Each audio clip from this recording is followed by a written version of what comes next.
It's not all doom and gloom on the Blacklist. It's true that NBC's crime drama loves to focus on the dramatics, but on the set of the long-running series, it's occasionally a different story. The American crime thriller television series that premiered on NBC in 2013 returns this week for the 9th season. Today, we're looking at bloopers and funny moments that will leave you in stitches, so stay tuned. First up, some pretty big bloopers from the very first episode, so stay with us. Liz is an armed federal agent, as seen when she fired on the gun thugs attacking the SUV she was in. Yet when she gets home, she ignores this fact and allows the mastermind gun thug to escape. She could have pulled her gun and shot him when he was escaping since he forgot to disarm her.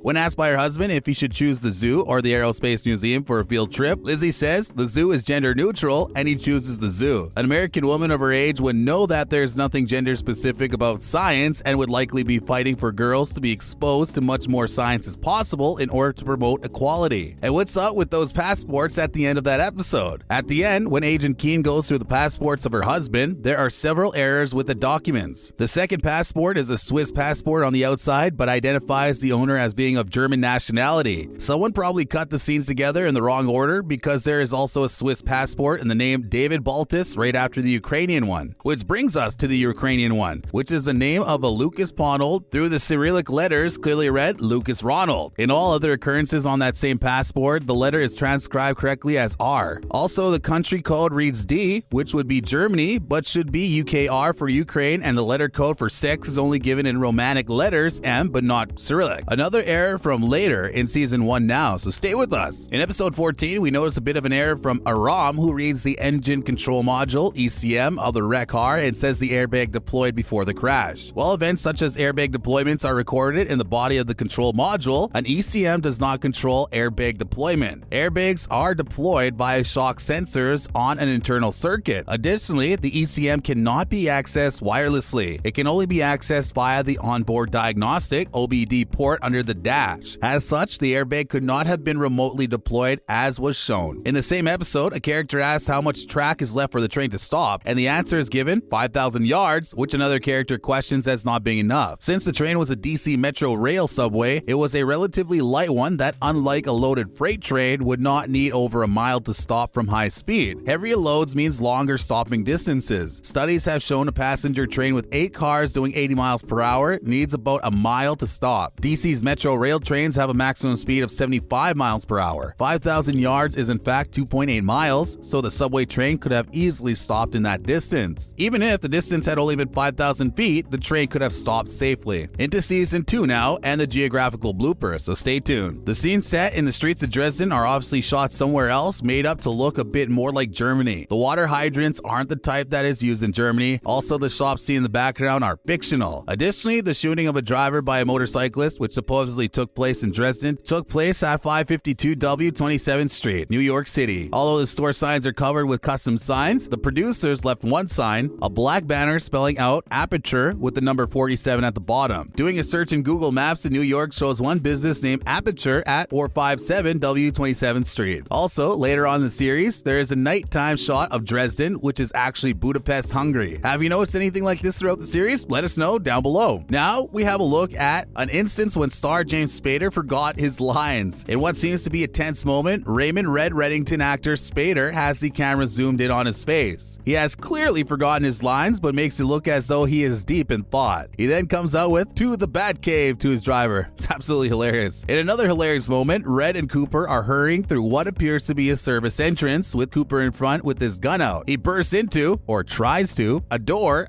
which he clearly expected to be open, only for it to be locked. It's the small things, right? Come on. Next, we're talking about Special Agent Donald Ressler, so stay where you are. It seems to us that Diego Clattenhop, who betrays Special Agent Ressler, is always involved in some sort of hiccup or another. In one scene, he flashes his badge at a would-be bad guy before realizing it's upside down, which is exactly what he exclaims rather than his line. It's hilarious. In another scene, he's trying to retrieve a warrant from his pocket, but can't seem to get a grip of it before telling the suspect, "I have a search warrant that's stuck in my a-hole."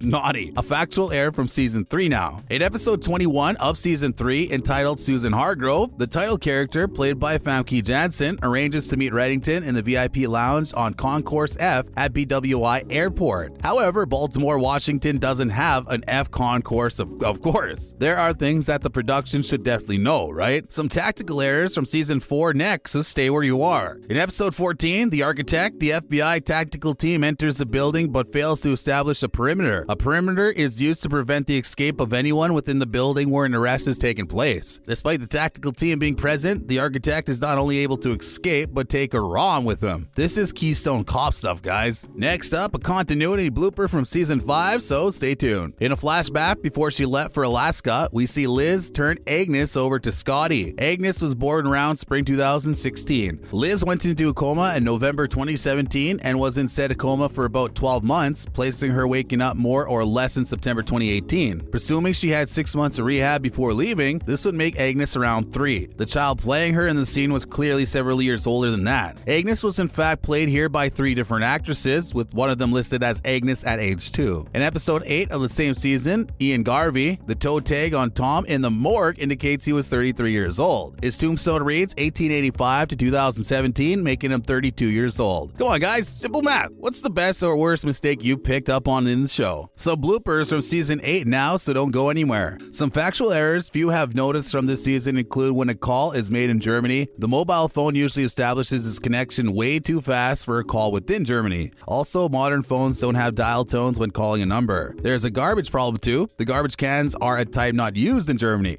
In the backyard of a house in Berlin are 2 large signs which reads, "This area is under surveillance." This kind of large warning sign is only used on public places / corporate buildings and would almost certainly be written in German, right? Now, an error we've noticed with the props. This show, like many others in Hollywood that show a lot of gun use, routinely plays the sound effect of a gun being cocked whenever a gun is seen on screen. Often, the gun shown either has no external hammer and cannot make a sound played, or it has already been fired, negating the ability to cock it. This sound effect is used by sound editors that lack an understanding of how firearms operate, so watch out for it next time you see a gun on screen. And finally, another hilarious blooper from Spader. In one scene, he is filming in what appears to be a warehouse when he starts to deliver one of his lines, only to be interrupted by the foghorn of a ship. He tries again, only for the exact same thing to happen. He then asks, how long do those things usually go for? Brilliant. In another scene, he is filming in a hospital when the very same thing happens with a caged bird who twice puts him off his lines. It's the things you don't expect that are always the funniest, right? What's your favorite episode from the Blacklist? Let us know below. Also, are you looking forward to the new season? Let us know what you expect from season 9 and which direction you want it to head in. As always, feel free to give your own thoughts and opinions on today's video, and remember to tune in next time.